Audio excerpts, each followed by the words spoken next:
Today's classroom is constantly evolving due to changes in technology.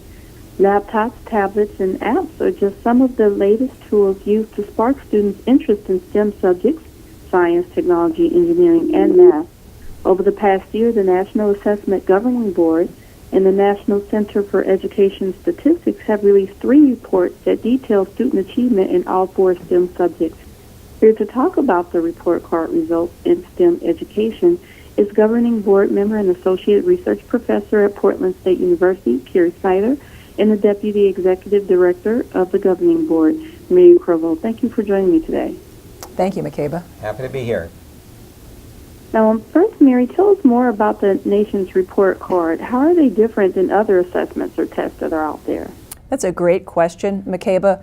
Our nation's report card is our country's gold standard assessment at 4th, 8th, and 12th grades in various subject areas. Now here we're going to focus on science, technology, and engineering literacy, and math, our STEM subjects. But in the nation's report card, we test a variety of academic subjects, including reading and writing, U.S. history, the arts, economics, and so forth. Another hallmark of this program is that we measure trends over time.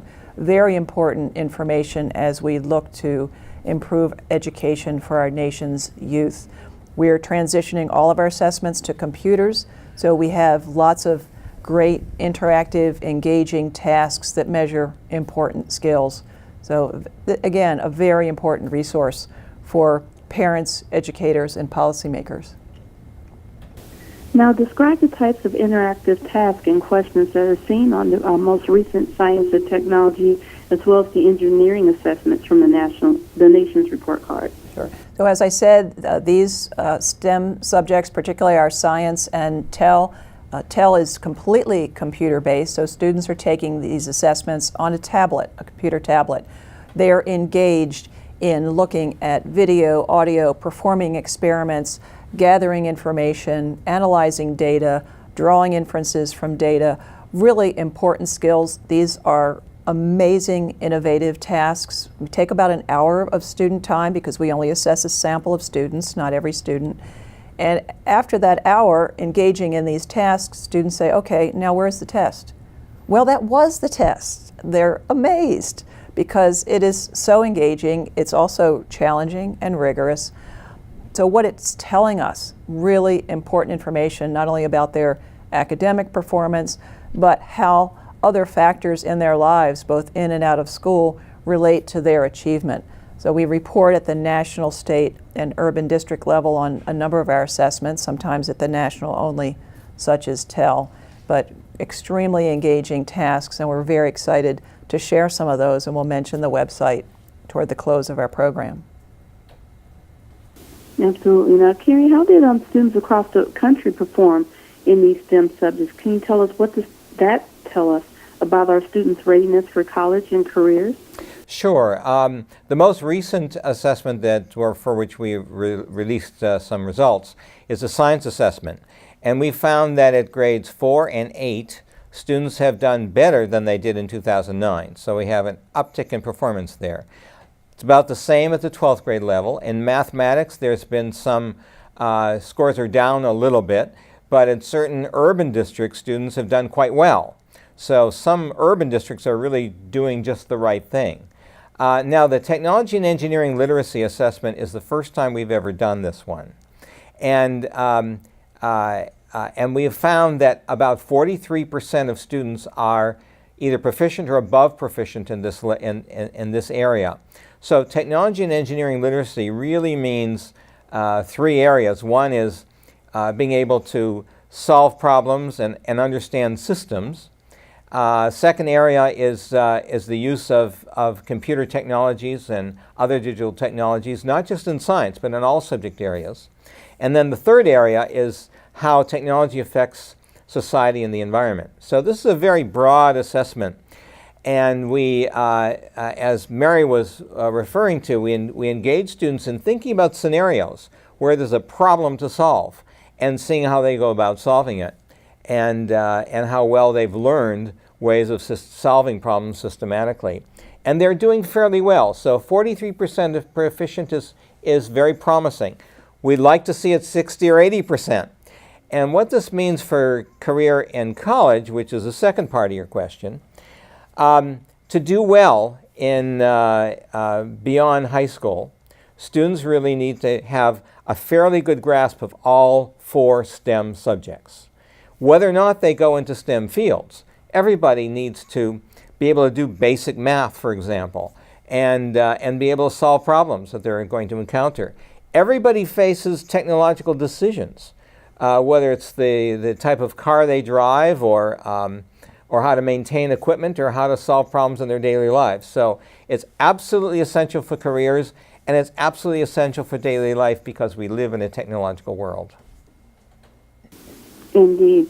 Now, you talked a little bit about the technology and engineering results, and one of the things that I saw was the nation's result card did show that students who performed more hands-on activities in class and visited places like museums actually scored higher. Can you tell us what both educators and parents can take away from that, and how do we address the opportunity gap when it comes to availability of resources? Okay, both really, really good questions. So we not only assess capabilities, but we ask students for what opportunities they have to learn. And we found out a strong correlation between doing project-based learning, hands-on activities in school, and performance on these assessments. We also find correlations between technologically and engineering literacy and visits to science centers and museums, and after-school and summer programs. And not just programs in robotics, but programs in all sorts of different technologies. So, what parents can do is encourage their students. Number one, kids come home because they're discouraged because of some difficult math or science. Encourage them that they can do it. Stick with it. Be persistent. Everybody can learn. So that's a really, really important message. Secondly, look for opportunities for your kids to do things. Look for after school, 4-H, YMCAs, Boys and Girls Clubs. These are all organizations that are doing more and more STEM with kids. Girl Scouts, Boy Scouts, all of these are really good opportunities to learn STEM fields today. And even if parents don't really have the time or the funding to make these experiences available to their kids, they can take their kids to the library and access the internet to find videos of people from different ethnic and cultural groups who have very satisfying STEM jobs, or even to fix things around the house and to engage the kids in that area. So there is a lot that parents and teachers can do. Those are some great ideas. Now, we talked about, in terms of STEM and careers, how can parents and teachers encourage those students to pursue those STEM classes and careers in the future that goes beyond some of the tips that you mentioned there? Well, understanding that someone like me can do these things and have a very satisfying life, this is really, really important. So role models are very important. And I would add that going on the website, you can learn a lot more about it.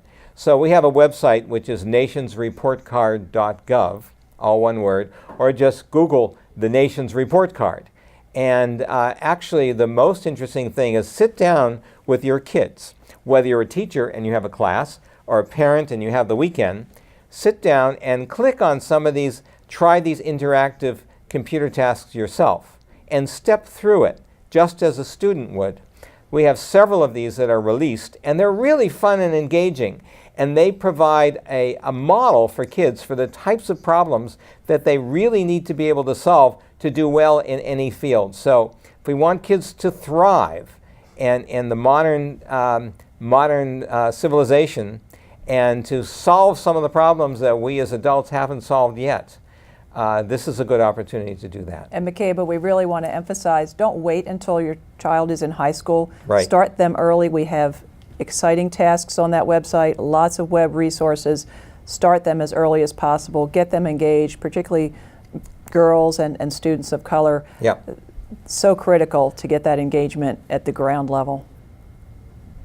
Absolutely. Thank you so much for sharing those tips and information. And for additional information, visit www.nationsreportcards.gov. Thank you so much again for joining me today. It's been a pleasure. Thank you. It's been a pleasure for us too. Thank you, Makeba. Take care.